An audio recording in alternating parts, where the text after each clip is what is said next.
Good evening, everybody, and welcome to Belong Be Become's monthly Facebook Live.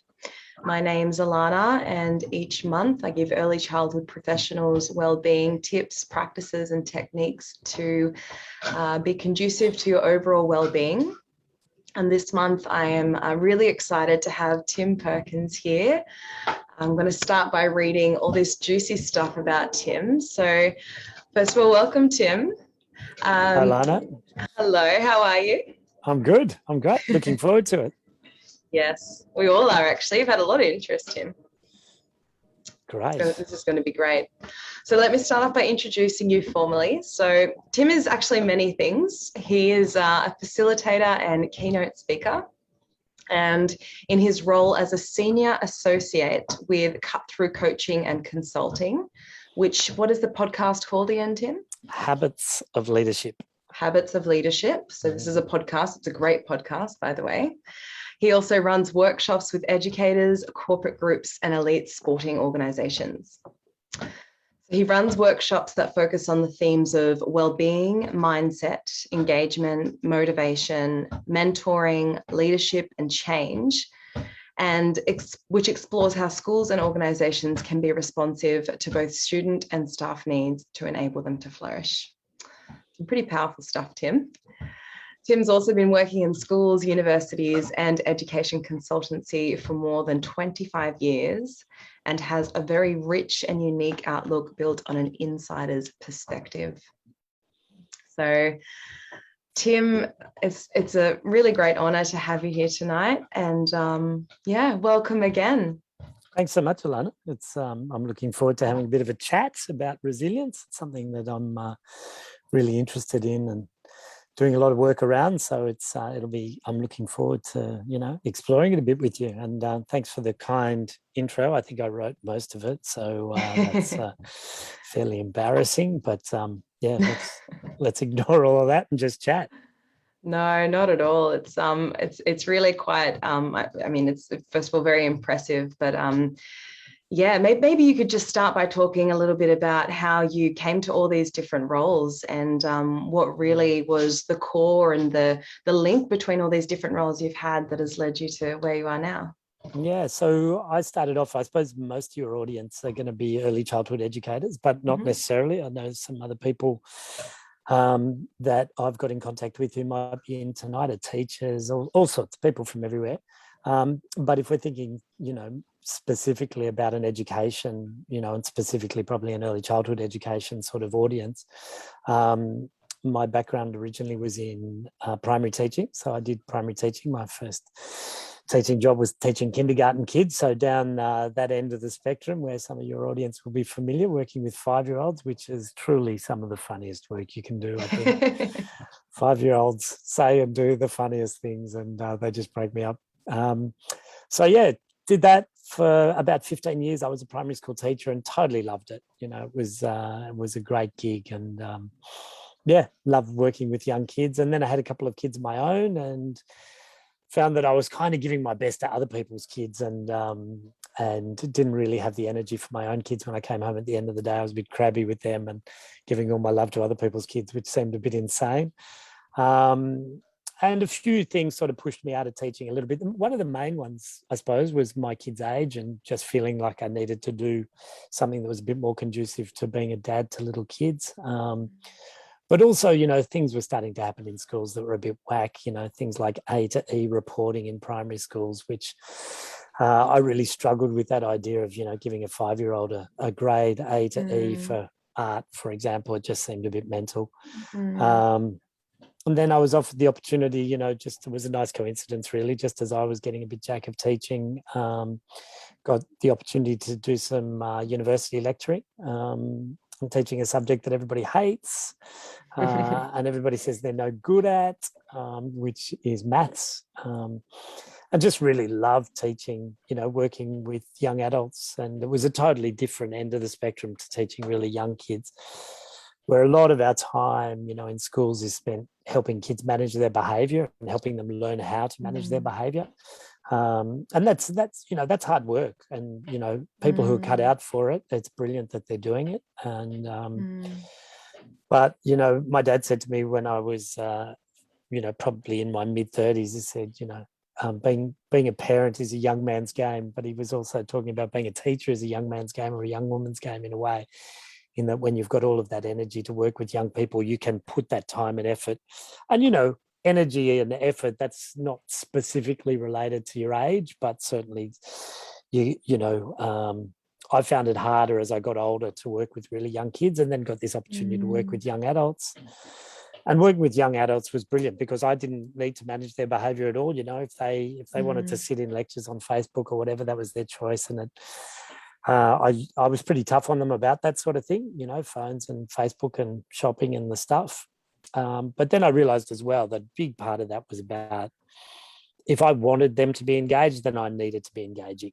It's not a one-way street. I think a lot of lecturers are boring as hell, and they still expect the kids to be engaged, the students to be engaged, and that's a bit silly. Well, essentially, this is still behaviour management in a way. It's just with a different culture of people in a different age group. So, yeah, like you said, you had to be engaging. It's just like working with young children, but just adapting. Yeah, and I suppose, you're absolutely right, Alana, and it is about dealing with it in a slightly different way. But I suppose when kids are really young, they haven't actually developed those socialization skills yet that help them be able to manage themselves and their behavior. And I suppose as young adults, we get better at that over time. And certainly I didn't have to stop kids fighting in the playground when I was teaching at uni, which was a nice change. But so I worked at uni for a long time as well.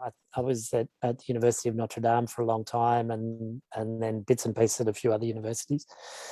And then over the last 4 years, I've been working with a fellow named Dan Hasler at Cut Through Coaching and Consulting, as you said in the intro there. And so Dan and I work together, and we do a lot of work with schools, some work with sports groups, and work with corporate groups, and looking at all of those sort of topics that you talked about, one of which is resilience, which we're going to talk about tonight, and also well-being and mindset, engagement, leadership, change, all of that sort of gear that makes life interesting, I suppose, and sort of helps us recognize the challenges that people go through. So I suppose part of the reason that I was excited about talking to you on this topic tonight was the idea that, I really recognize that teachers, they're in a really challenging sort of environment. You guys who are listening are a really challenging environment, and it's really important to recognize that.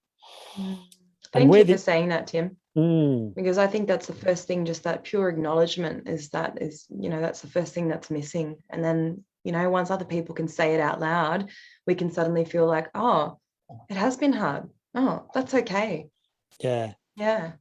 Yeah, and I think you absolutely nailed it, Alana. And how you and I first met was through the article that you wrote a couple of months ago that was shared with me in one of my roles, and subsequently I've read a few other things that you've written, and you really articulated beautifully the struggles that teachers are having, and really exactly what you've just thanked me for, acknowledging what the struggle is and recognizing that it's okay to be in the struggle, and that we need to support ourselves, we need to support each other, and really recognize that teaching is a tricky gig. Teaching during a pandemic is a really tricky gig.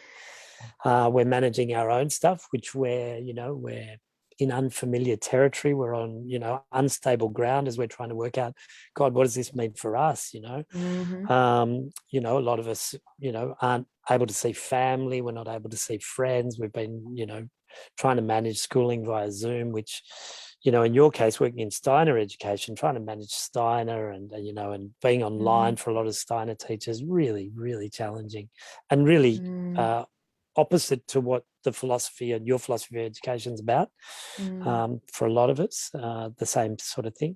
But yeah, sort of recognizing that we're really unstable, our kids are really unstable, and we can't just drift along doing the same thing and expecting that it will be all right and expecting that we'll be all right, because as we go back into sort of some version of normality now, a lot of us aren't all right. And how do we come to terms with that? How do we name that, and what do we do about that so that we become all right again? Because we will become all right again. But at the moment, it's not smooth sailing. I remember that from one of your recent podcasts with, I know it's cut through coaching. What's it actually called again? The Habits of Leadership. Habits of Leadership podcast, where you were both talking about resiliency not being really something that resiliency isn't something where people are going, yep, I'm okay. It is what it is. It's fine. It'll all end soon. That's kind of just sweeping it under the rug. But resiliency is actually acknowledging the struggle and then being able to adapt to adverse events. But that doesn't mean it needs to happen quickly. So maybe you could talk about these things. I know that you mentioned the 3 Ps. So maybe you could just explain about how they fit into building resiliency. And of course, with early childhood educators in mind who are facing struggles such as being on the front line, we had no priority for getting vaccinated, obviously still underpaid and overworked. So just bearing this kind of culture of people in mind, how could you talk about resiliency? Yeah, I mean, this is difficult even before things go wrong, right? This is you're working with really young kids, and look, let's accept the fact that doing the work that you do, it's beautiful work, and people who are the right people for it and who've chosen to do it, you're incredibly lucky. You're working in an environment where you're actively involved in the development of young people, and that's a really special gift. It's a privilege to be able to do the sort of work that you do, that I used to do. So I think it's really important to address the positives. We're going to come to some of the challenges in a second, I suppose, but to work with young kids and to have the fun and the joy to see young, curious, beautiful little minds, fun kids, because little kids are incredibly funny. And just to have that opportunity to be with them. I just when I'm thinking about them funny, I taught a year 2 class many, many years ago. And there was a little girl I taught, and her name was Laura. I still remember her brilliantly. I know her surname as well, but probably for child protection, although she's about 35 now, I'll leave her surname out of it. But Laura lost her 2 front teeth. I was teaching when she was 7, and that was kind of par for the course. And she couldn't say Mr. Perkins anymore, so she used to call me Misty Perkins. It was some sort of thing that was happening because she didn't have front teeth. And so the whole class started calling me Misty. Suddenly my name in Misty, flash little so cute. Private girls' school in the eastern suburbs. I got all these little girls calling me Misty. So the Perkins bit got dropped altogether, and I still chuckle about it now. Kids calling you Misty. It was just lots of funny things happen when you're a teacher. So there's loads of good. But I think also we need to recognise, as you touched on there, Alana, particularly in early childhood, particularly as support workers in early childhood, the pay's not great, the conditions are challenging, the days are long, the expectations are high, the administration load's just getting heavier and heavier. And perhaps we're moving a bit further away from what it was specifically that we went into it for. I certainly get that from a lot of my ex-university students saying, oh, this isn't quite what I thought it was going to be. God, that's really upsetting, isn't it? It is. And, there's challenges that go with that. But then I suppose the people who are staying with it are the people who say, okay, well, there's enough positives here, and I really love these elements. These parts I've got to put up with, but there's a lot of great stuff, and it's a real pleasure. We're not chopping rocks for a living. We're not cleaning toilets, although that might come into it for early childhood teachers a bit. It does. But it's beautiful work as well, and it's a gift. But there are distinct challenges that go with it. So even just in normal times, there are quite distinct challenges that go with it. But what we've all experienced over the last 18 months is anything but normal time. And so I suppose you touched on the idea of the 3 Ps there. So maybe let's go with that and see what comes of that, as we sort of navigate the conversation. Yeah. So the 3 Ps come from the work of a guy named Martin Seligman, who's from the University of Pennsylvania. He is a psychologist, and he's done amazing work in the field of what's become known as positive psychology. So positive psychology is the idea that as a psychologist, he was, struggling with the idea, and I might, I'm kind of abbreviating his story very significantly here, but struggling with the idea that in psychology, what they were doing was dealing with dysfunction and helping people through medication and through therapy to get back to a place of just, getting by. So they've gone from really floundering to being able to get by again. So if you can imagine it as a sort of a continuum, people might be getting down to -5. And this idea with psychology through medication and counseling, it was to try and bring them back up to 0 so that they can cope. And Seligman decided that this was not really, it was nowhere near enough for what we could be doing. So he started to explore, well, what would +1 look like? What would +2? What would +5 look like? How do we go from just surviving to really thriving? How do we help people to flourish? And so he started to explore what are the elements that help people to flourish. And so that's a lot of the work that Dan and I do is around this idea of flourishing. And I think intrinsically we know a lot of this stuff, but we get quite separated from it through a whole lot of pressures of the world. But Seligman talks a lot about resilience, and he talks about this idea of the 3 Ps you referred to, which are the things that get in the way of people being resilient. So one of the things that Seligman talks about, the first one is personalizing. Personalizing is that idea that it's, we kind of get caught up with ourselves and we start to think that things have happened because of us, it's our fault, or we sort of fall into the victim role of, these things always happen to me, this, my life always turns out like this. And so we place ourselves at the center of it.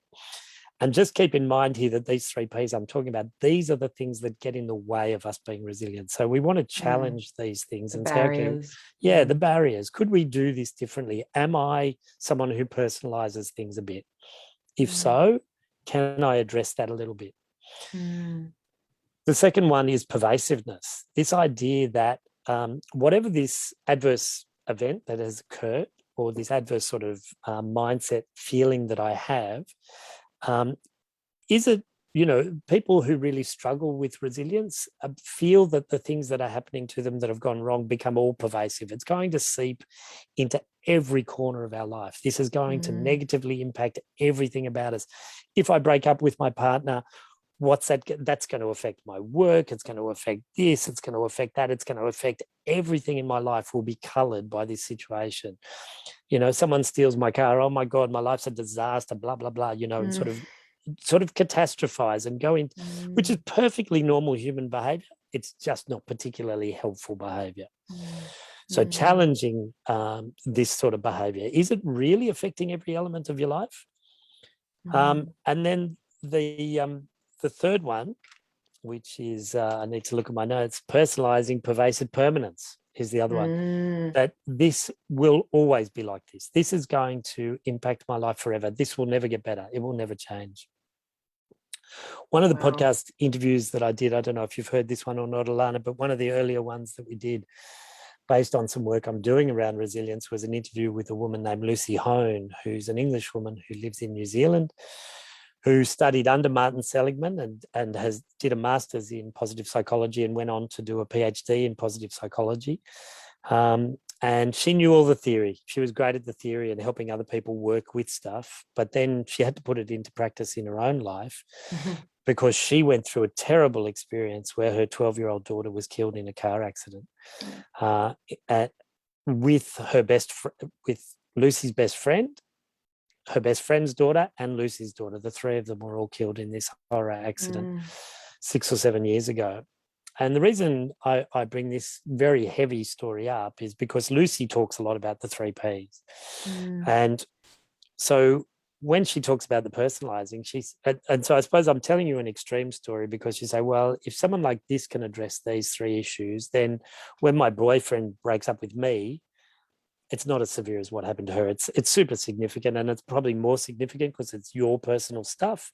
But if you have a breakup, if you lose something, if you miss out on a job, we fall into this situation of personalizing, thinking it's pervasive, thinking it's permanent, and none of those help us. So Lucy, talks about this, that she realizes it wasn't her fault. and that these things don't always happen to her. It was a terrible thing, and she wishes like hell it didn't happen to her, but she knows it's not her fault when she looks at it, even though her daughter at the last minute, they were going on a holiday together, and her daughter said, can I go in my friend's car, and will you go down in convoy? And it was a very last minute decision. All pervasive, and of course it did affect all elements of Lucy's life in the very short term, but there were other elements that it didn't really, of course it colored the way she was thinking and feeling, but she recognized that this there were still things that happened. She could still do other things in her life that this didn't necessarily impact, little things like she talks about being able to walk her dog. Sometimes she'd just walk her dog and play with the dog and forget about what had happened momentarily. But it still allowed her. She still worked. She still had her 2 sons. She still had her husband. She had to get on with life. So it wasn't necessarily all pervasive. And then permanent. And of course, the horrors of something like that happening to somebody, it is, the loss is permanent, but the heaviness, the feeling, that extreme feeling of pain is not a permanent thing. And, as you know, from your yoga work and your Buddhist interests, and that all things change, that all things pass, and that, that time does impact negative situations. And while we're in it, it's perfectly okay to really wallow. I really want to get this idea across. This isn't about, as you said, sweeping it under the rug and just getting on. It's not about that at all. It's perfectly legitimate to really be in that pain, to wallow in that space. It's human. It's human. We would be lying to ourselves if we didn't. It's actually important to feel it, right? Then we can do something about it. Super important, I think, to be in that space, but also to recognize, is what I'm doing. And so Lucy talks, I'll just have a quick look at some notes here, because I just had a look at her interview again the other day, that I'll just share some specific things with people here.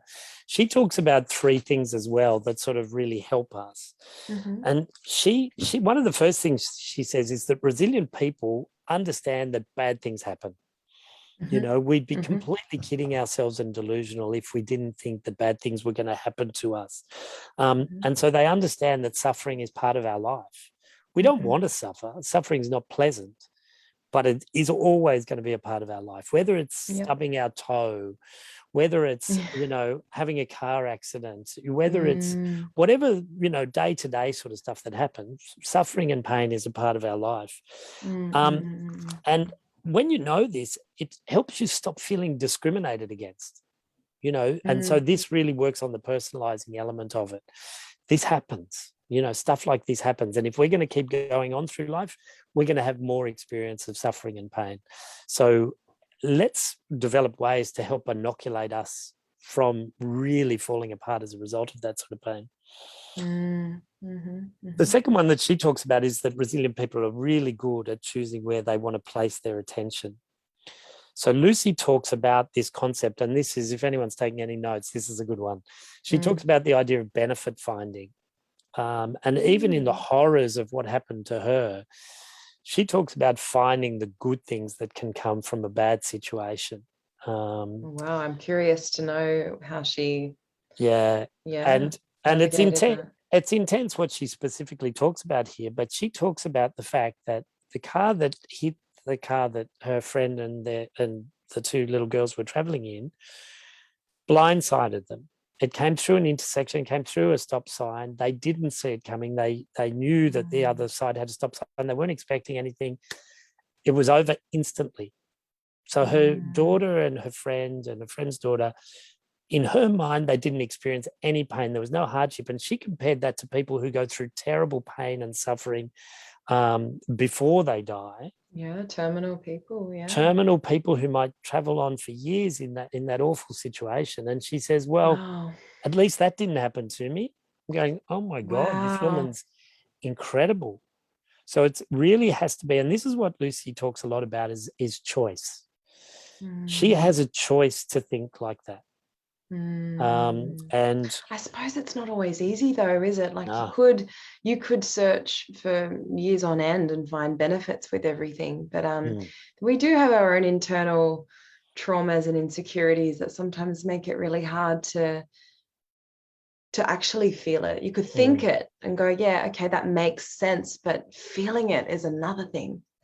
Yeah, and look, none of this is takes easy. time. Yeah. None of this is easy, and none of it happens quickly, Alana. I think it's really good that you point that out. It's impossible, and I mean, I think if we use Lucy's story as an example, I really want to confirm again. We can feel extreme pain. We can be extremely upset, hurt, damaged by something much less significant than the loss of a child. Much, much, much less significant. But it doesn't diminish that thing. You know, if you apply for a job and you miss out on the job, you know, you have to show resilience as well. It's not to the same level, but it's exactly the same process. You know, if you have a car accident and everyone's fine, but you've damaged your car and you can't afford to fix it, you have to go through exactly the same processes as Lucy's had to go through, just less extreme. So we really need to build up these capacities. The third one that Lucy talks about is the idea that she asks a question and she says, resilient people ask the question, is what I'm doing helping me or harming me? So that's a very important one. Yeah. I've talked a lot, Alana. You're good on this stuff as well. Maybe you want to give us an example, either from, you know, something that you've heard or you've experienced, and we can maybe just workshop it a little bit with the helping or harming. When's the time where something's gone wrong? If you're happy to answer that. Put me on the spot now, Tim. Yeah, that's good. I'll have to think of something. Or you know, we can explore another one. Yeah. Well, I mean, if we just look kind of in general at what's like a common sort of challenge or conflict or something that educators would experience, say that there's good, let's take it to education. So say that there's a parent that has concerns about their child's welfare. I don't know how specific you want me to make it, maybe that they're not learning school readiness programs in the most efficient way, and that parent's really concerned, but say that this child is enrolled in a philosophy that values play and imagination. Is that a good example? Great. Let's go with that, because it's going to touch very closely to people. Because if you're an early childhood educator and you've got a kid in your group and the parents are unhappy with you for some reason, you know, you're touching very sensitive areas when we're talking about how a parent feels about their own child. And so maybe late at night, you know, the parent has sent an angry email to the teacher. You as the teacher, you receive that and you go, oh my God, you know, I've been doing my absolute best with this kid, and I feel like I'm misunderstood here. I feel like the parent doesn't have all the information, and I'm really upset about this.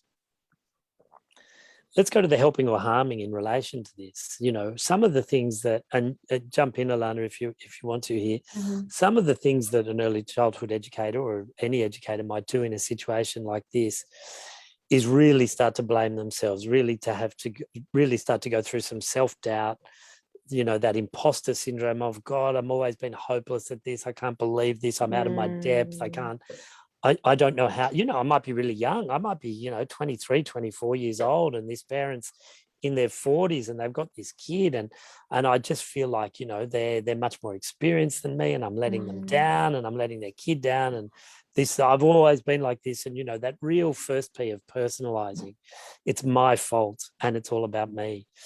So, you know, Lucy would, you know, if you're going to sit down and have a bit of a coaching session with Lucy around that, I'm sure she'd be saying, well, is that way of thinking, Alana, is that helping you or is this harming you in this particular situation? If you're really struggling as a result of the way you're thinking about it, is there another way of approaching that? You know, and I suppose one of those things is saying, well, look, you know, rather than writing something that sort of meets their fire with some more fire from you, which, you know, would ultimately be a harmful thing, no doubt. perhaps a brief email sort of saying, look, I hear your concerns and I understand that you're upset about this, and I think your concerns are completely realistic. I'd really love the opportunity to sit down and have a chat with you about this. Can you let me know a couple of times that you might be available so that we can have a talk? So immediately you start to control the narrative a little bit differently. The parent will feel respected and listened to.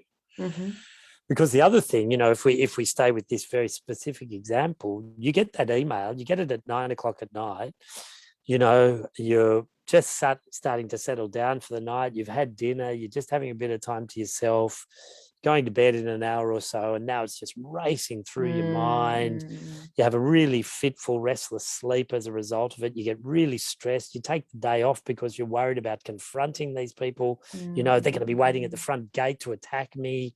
I'm embarrassed. I don't want to tell whoever, is in charge at the preschool or school, whatever it is. And so you start hiding from it. So then let's apply the helpful or harmful to all of those sort of elements. Would an angry email saying, you really don't understand, I do this, this, and this, I work so hard for your child, I'm a 4-year trained professional, you're a lawyer, you don't understand what it is that I do, your child, has some learning delays, blah, blah, blah. Would that be helpful? I mean, obviously, you're not going to go down that line. Most people won't go down that line. But would it be helpful or harmful? It would almost certainly be harmful. Of course. What about writing a very brief email of the one I described? I hear your concerns, let's meet. Would that be helpful? Almost certainly that would be helpful, because the parent will feel listened to and you'll feel like you're on the front foot in a positive way. Almost certainly you would get back an email saying, yeah, okay, I appreciate that. I'm available these times. Yeah. And that's the thing too, when you do meet in person, it's so different to some kind of text or email. People are going to really see how much you understand what you're actually talking about, and that I'm really passionate and I'm knowledgeable about this, that this is the way that, and I've experienced your child do this, and it's so different to just being behind the screen. Yeah, totally. But one thing I just thought of just before we kind of move on here is that the helpful or harmful scenario, even in regards to receiving an email at 9 p.m, can you switch off after a certain time so you can sleep, so you can actually come back to yourself and your own well-being? Like, is it helpful to have your notifications on when it's that late at nighttime? Yeah, and I wouldn't sleep either. Yeah, one of the things that we do in our work is talk to a lot of educators about, is there a time where you actually switch off? And when is it okay to switch off? I worked with a school principal a couple of years ago who said that she checks her emails. She gets up to go to the toilet 3 times during the night. Every time she gets up, she checks her emails. Oh my goodness, no, like that's 3, not 4 okay. o'clock in the morning. No way. Yeah, that's a complete How do you pathology. get any rest? And you're just worrying all the time. Yeah, no. And anything that's coming in at that time is not going to be good. Yeah. But I think you make a really good point there, and unsurprising. You're in the wellbeing world, Alana, and it's is it okay to be looking at your emails at 9 o'clock at night? Is that helpful or harmful? So let's go back there. First principles here. Yeah. Do you guys who are listening to this, do you set yourself a time where you switch off from school? Is your level of responsibility so great that you can't miss a notification that comes after 6 o'clock at night? Are the norms in your work environment such that people are still sending you emails late at night? Because that's a problematic element as well. But Alana, I think one of the other elements where I thought you were going with this was, what are some of the practices that people might have for themselves, so that even if you do get that email, so let's look at 2 different elements here. One is, what are you doing to ensure that you don't get that email? So taking those notifications off your phone, off your watch, whatever it is, putting the computer away at a certain time, at a healthy time, because even I would suggest that 7 or 8 o'clock at night's not a healthy time. You've worked all day. Yeah, exactly. someone And like you you. can't respond appropriately, I don't No. think. You're tired. Yeah. You're not your best self. And you're probably more likely to send that reactive, angry email back. Yeah, Or just totally. not make any sense. I know myself when I've sent messages late at night that I've misspelt words and I haven't checked it properly. And I'm like, or I've sent it to the wrong person. We're not our best then. And that's what we need to acknowledge too. Well, yeah, when is it time now? Because I'm really not 100%. Yeah. And people deserve you at your best. Yeah, and you deserve to allow yourself to be at your best as well, rather than just a reactive, angry, misspelt, missent, email at the wrong time, in the wrong way, and possibly even to the wrong person. Yeah. But I suppose the other place I thought you might be going with this is, let's say, for argument's sake, for some reason you have received a message late at night, late enough to really throw you off balance. So thinking in advance, how do you respond to that situation? So number one, perhaps leave it till the morning, but that's easier said than done. I appreciate that. So what are some of the things that you could do for yourself? And I'm going to have a sip of my water and defer to you here, because I'll start with one. One is to have some sort of a mindfulness meditation practice that will allow you to take yourself into a space where you develop a calm, where you develop an objectivity, where you can really be present in the moment without catastrophizing about the future, but to really bring yourself back. Yeah, let's bounce this off, Alana. I'll go number one. You go number two. What's something you might do in this situation? Well, I think definitely, like we've said, being very rigid about the time that you clock off, and giving yourself permission to actually say, I've done my work today. And say it. I say it to myself too, because I've got weird hours through the week. I do contract work some days, I'm at the preschool other days, and my life doesn't make any sense sometimes, but I do have to actually say, I've done all I can do today. Yeah. And that's when, the notifications turn off, or I put my phone on flight mode, or I'll do something like a meditation. I like doing a reflection at the end of the day. So what were my challenges? What did I do to overcome my challenges? And what can I do differently next time? Yeah. And that sort of touches on one of the ones that the positive psychology crew and Lucy Hone talk about, which is, this idea of hunting the good stuff, as she referred to it at one stage. I like that. Which is, and it's a really nice, simple, I know a lot of people struggle with the idea of a gratitude journal, but the benefits from it are quite extraordinary. And, and one of the ways that it can be done is people talk about the 3 W's, the what went well. And that's really valuable, but there's some people, including us, that add a 4th W to that, which is, and I'm going to add a 4th P to the 3 Ps in a minute too. Okay. But what went well and why? And I think the why is where this really starts to get some really interesting energy and momentum, because I can talk about the fact that, I had a really beautiful coffee this morning. I can talk about the fact that I had a swim this morning. I can talk about the fact that I had a nice walk with my dog this morning. So they might be the 3 in my what went well.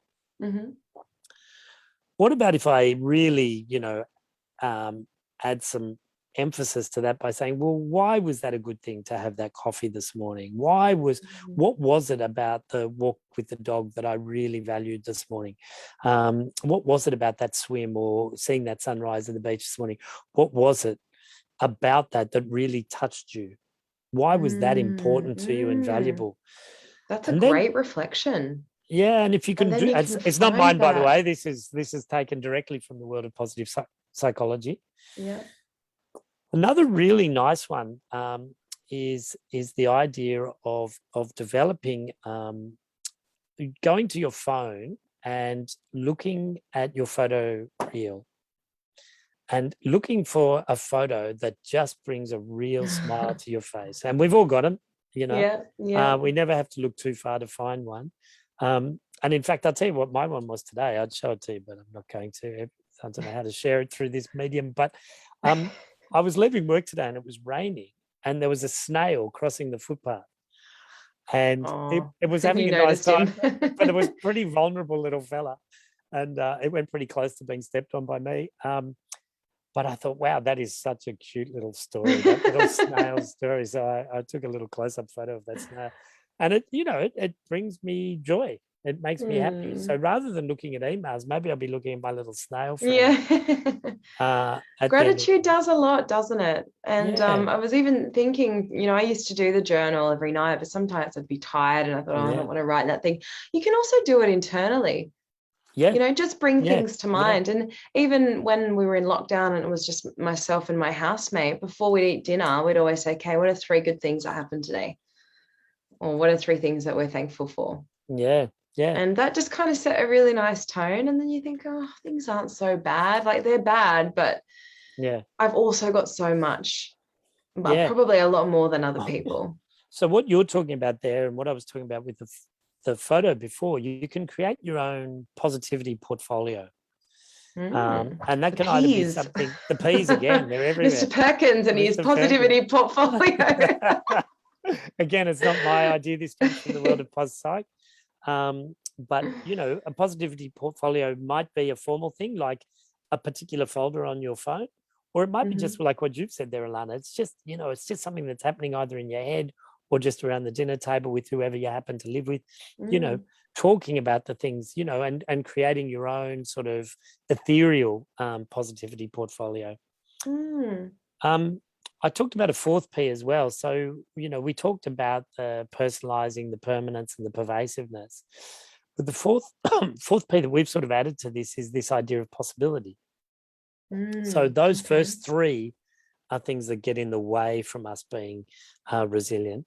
But the 4th one is what are the things that can come from this? What are the possibilities that could potentially come from this adverse situation? And so we all have adverse situations on an almost daily basis. But what are some of the good things that could come from that? You lose your job and then suddenly you find yourself doing another job. Wow, okay, it's possible that I can take a change in direction here. Whatever the situation is for you, but really reframing in your mind. So it's about being very deliberate. And, as Lucy Hone really points out there, we have a choice about how we're going to respond. Is what I'm going to do helping me or harming me? It is really, really powerful, really simple, right? And really powerful, which is a nice combination. One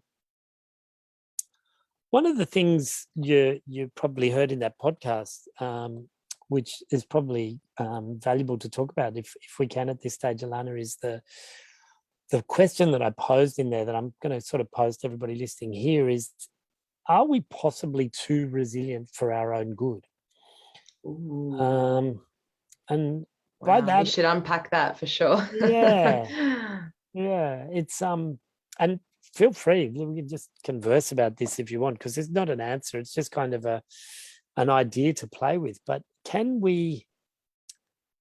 We deal with a lot of blows, and I think if we frame this specifically around the re-entry into somewhat normal life post-pandemic in, I imagine the majority of your people are in Sydney listening to this, possibly New South Victoria, Wales. actually, lots in Victoria. Well, they've felt it more strongly than Queensland. us as well. Yeah, they've been the true battlers.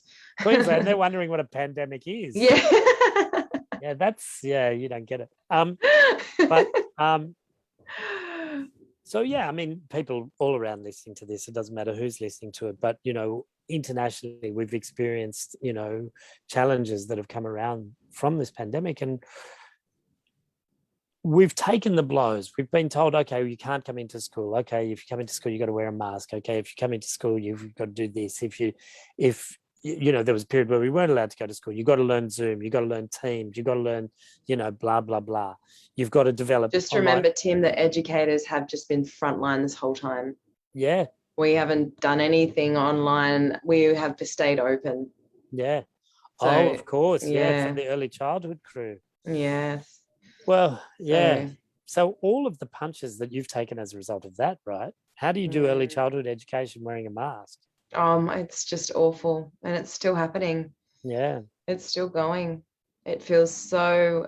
Anyway, it's all in the article, but it's all in the article. I hope you're sharing your article with all the people who are listening in tonight, because the 2 that I've read that you wrote were outstanding and really addressed the challenges from a very much an insider's perspective, and really pay tribute to the people who are doing the work that you're doing and recognize what they're doing.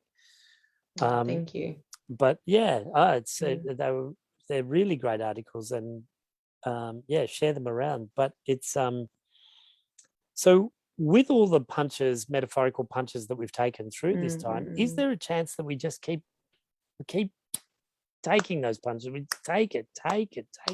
I'm a resilient person. There are other people here that are more important than I am, i.e. the kids.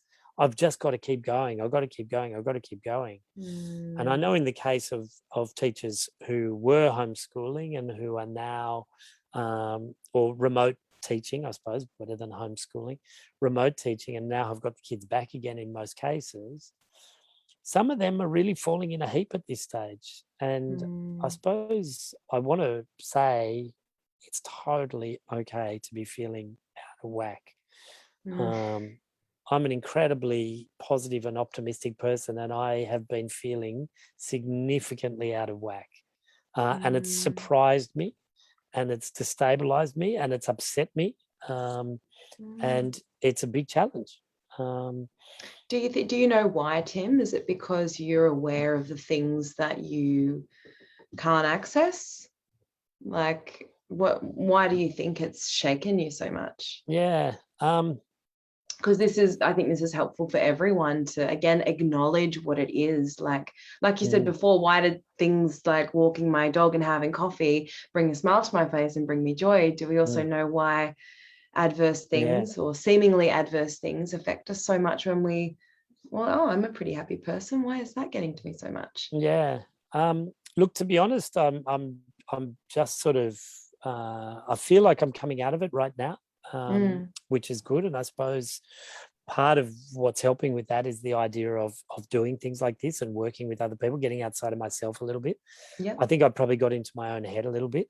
I think anyone who's not slightly out of whack as a result of everything we've been through is superhuman. They got ice running through their veins. But it's so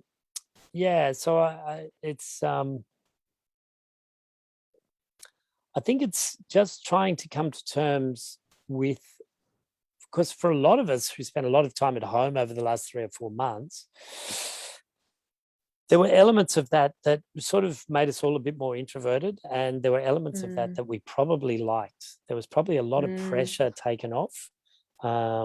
Definitely, I felt that. Yeah, that pressure to be more social, to be more extroverted, a lot of that pressure was taken away. And I think now, people have talked about this concept of a re-entry anxiety.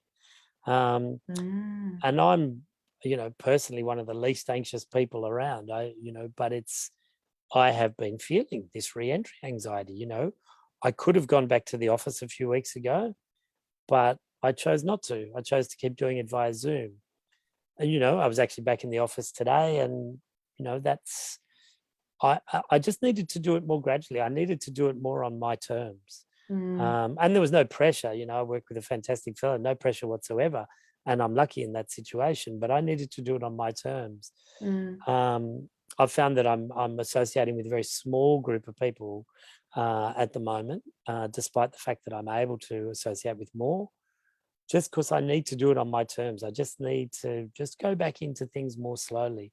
And for a lot of people, particularly going back to school, they were desperate to go back to school in the social environment. But then I think, oh God, wow, I'm back here now. I wasn't quite ready for this. It's like walking into a hectic party. You're going, whoa, too much going on. I need to bail for a while. But I think we do that a lot to ourselves too, with expectation. We should be doing this. We should be doing that because the collective is doing this. Isn't everyone thinking this? Isn't everyone expecting this, assuming this? Like you just said, you get so caught up in your own head a lot of the time. And I think just, going back to why I wrote the article, I felt like it was so important for people to know your struggles are real. I'm feeling them too. And I'm not afraid to actually say it's been really shit. It's been really hard. And I think that was the most traction that Belong Be Become had ever got, actually. Funnily enough, I thought I was doing a good job spreading all the positive well-being vibes, but actually people do want to feel that, that adversity and feelings of inadequacy or struggle, that they're failing or whatever it might be. It's actually okay to feel that too. Things aren't rainbows and yoga and meditation all the time. So I think having those talks and discussions about the other side, the dark side, that's actually just as important. I think they're absolutely essential. And, I think prior to all of this madness, we might have sounded like a bit of a whinger if we were talking about stuff that we were struggling with. You're going, okay, come on, mate. Everyone's got their struggles. Just get on with it. Do your job. Yeah. I think now we're moving, we're recognizing, there was compassion, self-compassion, self-compassion, which again, I'm supposed to be a sort of a rugged guy. I'm not supposed to need self-compassion. But of course, self-compassion, we need to be gentle with ourselves and we need to recognize, and like saying this to you and whoever else happens to be listening, that I've been struggling a bit. That's not something that I would normally do. But I think that sense of vulnerability and that sense of, it's okay to feel a bit shit, as you said, and it's completely normal. Anyone who's not feeling a bit shit right now, what's going on? I don't know. They're not, Are you okay? Are you okay? Are you paying attention? Do you know what the fuck's going on? Sorry, I'm probably not allowed to swear on this. No. Right. So, we're all feeling it. And so I think that's why your article got so much traction, because you recognized, you gave word to the idea that this is a struggle. And I suppose you helped as well. I hope it got to a lot of leaders in education, that article. And because I think it really helped leaders to remember that this is more than just getting on. This is more than just everyone doing their job, their new job, and keeping the wheels rolling. This is about saying, you know what, you guys are really important to us and we need to look after you. We need to really personalize what's going on for the educators. We've been so focused on making sure that the kids are okay, but it's the teachers here that we really need to pay attention to. There was an interesting study that I might just touch on. Have we got a couple of minutes? Yeah. A couple of minutes, Interesting study that was done from Bond University in Queensland a couple of years ago by Associate Professor Peter Stapleton. And she did this study assessing teachers' wellbeing. And I'm going to read you some facts. I'll just have a look so I get them right, because they're pretty horrifying. And this is pre-pandemic. Is this for teachers across the board, like early childhood and primary and secondary? All the way across the board. So, and she did a big study. I'm a bit scared. 18% identified as having moderate to severe depression. They met the conditions for, a position on that continuum. 62% moderate to severe anxiety. My goodness. Nearly 20% had severe anxiety. 56% met the criteria for medium to high severity of somatic symptoms, meaning physical embodied symptoms, pain, nausea, dizziness, fainting. 56% of educators. And then possibly most horrifying at all, given that we're sort of, as the educators, we're charged with cultivating the environments for the well-being of our students and our colleagues, perhaps. 17% screened positive for having probable alcohol abuse or dependence. Oh my goodness. And, using alcohol as a coping mechanism for getting by. And, teachers forever, a lot of workers forever have sort of joked about the idea of knocking off a couple of glasses of wine as soon as they walk in the door, just as a bit of a coping mechanism. And that might be the entry of a whole lot more. So they're really significant. As I say, this was a study that was completed in 2019, so pre-pandemic, and I'm just imagining this has got a whole lot worse. Oh, I bet it has. As a result of that. And it makes me also think about the work of Gabby Stroud. I don't know if you, in fact, have I got it? Yeah, there it is.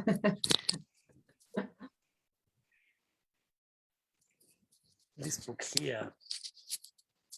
Okay. Teacher by Gabby Stroud. She's a teacher from Melbourne who wrote this book a couple of years ago about her departure from being a primary school teacher, because she according to herself and everyone around her, she'd burnt out. Oh, She goodness. was still quite young. Unfortunately, way too common. The interesting thing, and the reason I bring this up, and I'm really interested in this, because she, after about a year out of teaching, she was young, she was early 40s. I think she had a couple of young kids of her own. And she said, you know what? I'm incredibly energetic. I'm still energized. I still love teaching. I love kids. I'm not burnt out. That's the wrong word. I'm demoralized. I'm demoralized by what I'm being asked to do.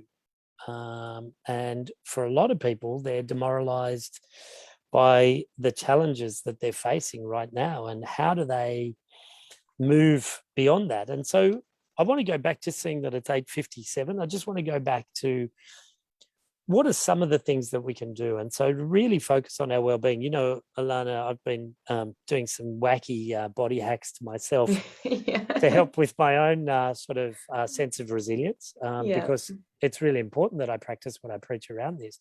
Absolutely. And like I said, it's one of them, I admire you so much for that. And there's that much more respect for you, that you've got all this knowledge and wisdom, but you're still so open to all these different techniques to maintain really strong sense of resiliency.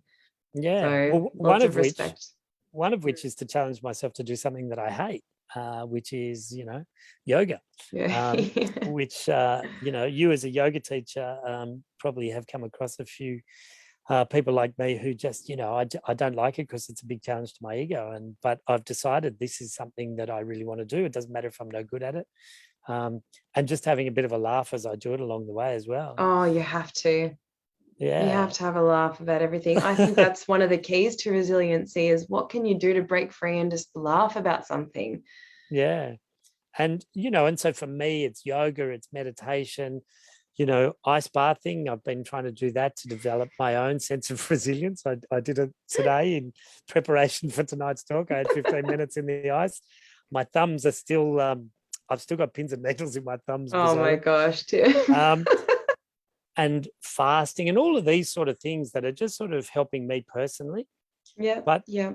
The final thing I'll finish with is one of the things that Dan and I do a lot of work around with people around developing a sense of well-being is something that came out of the New Economics Foundation in London in 2008. They looked at all the studies around the world about people who are high on a sense of well-being, and people who are high on a sense of well-being are generally resilient people. And I want to leave you with these 5 simple things that you can do, as early childhood teachers, maybe early career as well, or whoever you are who's listening in tonight. I think a couple of my ex-students from Notre Dame might be listening in as well. And these 5 ways of well-being come down to 5 simple things. One is keep learning. So if you're sitting in on a webinar, podcast, Facebook Live, whatever this thing is, that's learning. If you're reading books, by educators, if you're reading articles, if you're engaging in podcasts, that sort of thing, that's keeping learning. Really good for your sense of well-being. Be active. A lot of us really got into the walking thing during lockdown, laps around our 5 kilometers. Being active, super important. If you're still playing a bit of sport, if you're walking your dog, if you're having a swim. So dancing around the house to your favorite songs. Dancing around, if you happen to like dancing, dancing around the house to your favorite song. It could be anything, being active. Yeah. Absolutely. A yoga class, whatever it is. Taking notice. I go back to my little snail story this morning. Just recognizing things that, are beautiful or help your soul soar a little bit. It might be a flower, whatever it is, taking notice, recognizing things that bring you joy. Connecting with other people, that's been one of our big challenges during lockdown. And, some people, I was talking to a friend yesterday who's a high school teacher, and she's found that, building those connections with people, she really needs to do it slowly and on her terms, because, the gap of connection has been a big challenge. And so just recognizing you don't have to go out and be sociable straight away, but find one friend who gets you, and really build that connection. And then the final one is to give. The idea of doing something altruistic, the idea of getting outside of yourself and having a purpose that really is beyond you and outside of you. And that, so that, if you can get those 5 things happening, and recognizing that you've got a choice when things go a bit pear-shaped about how you're going to respond and react, then and then jump in the ice bath occasionally, and your resilience will soar. Oh, Tim. Well, I was actually going to say, what are some less intense things that we can do to build resilience? But I'm so glad that you ended on those 5 points, because, again, it's so simple but effective. Yeah. And really, really resonated with me. I feel like I need to start learning some new things too. I mean, even just having this conversation with you, that I do this as much for my audience as I do for myself, having someone come on and speak about things that they're passionate about and knowledgeable about. It's fantastic. It makes you have a wider perception of the world and appreciation. And it's just what you share and how you can articulate it is just, it's really quite beautiful, Tim. Thank you. Thanks so much for the space. And it's, the well-being of teachers is right close to my heart. So it's how do we look after ourselves? Because, if we've got nothing in the cup, we're in a very giving profession, and we need to have a lot in the cup. We need to have a real sense of abundance in order to be able to give as much as we need to give as educators. And if that sense of abundance isn't there, if we're not filling the cup, then we kind of need to get out, I think, because we start doing damage. If we've got nothing left to give and we're being drawn on all the time, then maybe we're not at our best. So maybe a little break for a while is a good thing for people as well. Be easy on yourself, self-compassion. Yeah, definitely. And I was going to say earlier, it's not very realistic or sustainable to be an educator or a teacher full-time, 5 days a week. Yeah. Between 6 and 10 hours a day, if we're going, along the spectrum, it is just so exhausting. You don't have any time for yourself. Even when you get home, you just want to eat and plonk yourself in front of the TV. I understand why all those statistics that you read out, like, they make sense. It's not that all that teachers are alcoholics, but they need something to debrief and to escape from everything. And again, if you're getting emails at 9 o'clock, it's just when does it stop? Yeah. And if that doesn't make you feel like a drink, nothing will. The 9 p.m. So I feel privileged that I'm in a position where I can only work part-time I shouldn't say only work part-time. I'm still working in the early childhood profession, but I did choose another avenue such as yoga teaching and my business here to kind of, everything what I does informs belong, be, become, but it's given me the ability to have a break between being full-time with children, being full-time with, yoga people in the wellness industry. I feel like I've finally got this balance in my life where I can actually give the best of myself, even though they're very different selves, into whatever realm I'm in. Yeah, so I think that's a great example for your listeners as well, Alana, just to say, find that balance, whatever that looks like for you, whether it's another part-time gig or maybe, you don't necessarily need to be the yoga teacher, but you could be the yoga, student or whatever it is.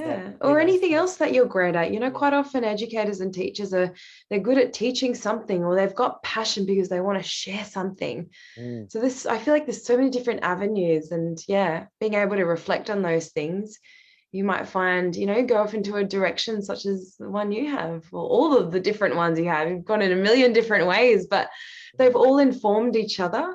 Yeah. And the best part about what you do, Tim, is that it all comes from experience. It's like you haven't just done a PhD and you've got all of this theory and knowledge. It's actually hands-on experience. And these are the people I have the most respect for. And not only that, I said to you yesterday, just the humbleness that you have is just really rare and lovely. And whoever you're working with is just so lucky to have your guidance. You're so kind. Good on you, Lana. Let's get off. Yeah. There you go. Taking compliments again. Well done. All right. Thank you very much. It's really been lovely to chat. I hope I didn't do too much of the talking, but no, what you've shared has been so valuable, Tim. Thank you so much. And just before you go, okay, so we've got Cut Through Coaching and Habits of Leadership podcast. Is there anything else that you want to share with the audience? Anything about what you're doing, your endeavors, your projects? what you can offer? Yeah, look, I'm working, as you said, I'm working on lots of projects at the moment. I'm actually writing a book about resilience, Excellent. You'll have to keep us in the know when it's ready to be published. Yeah, lots of things happening, but people can get in touch with me I think the only social sort of thing I use is LinkedIn, but if you look up Tim Perkins, you'll find me without too much trouble. Feel free to get in touch. Great. That's great. Good Thank on you Lana. again Great work. so Well much, done for what you're Tim. doing. Oh, thank you. And to you as well. Have a lovely evening and I'll see you very soon. All right. Thanks. See ya. Bye. Thanks, Tim.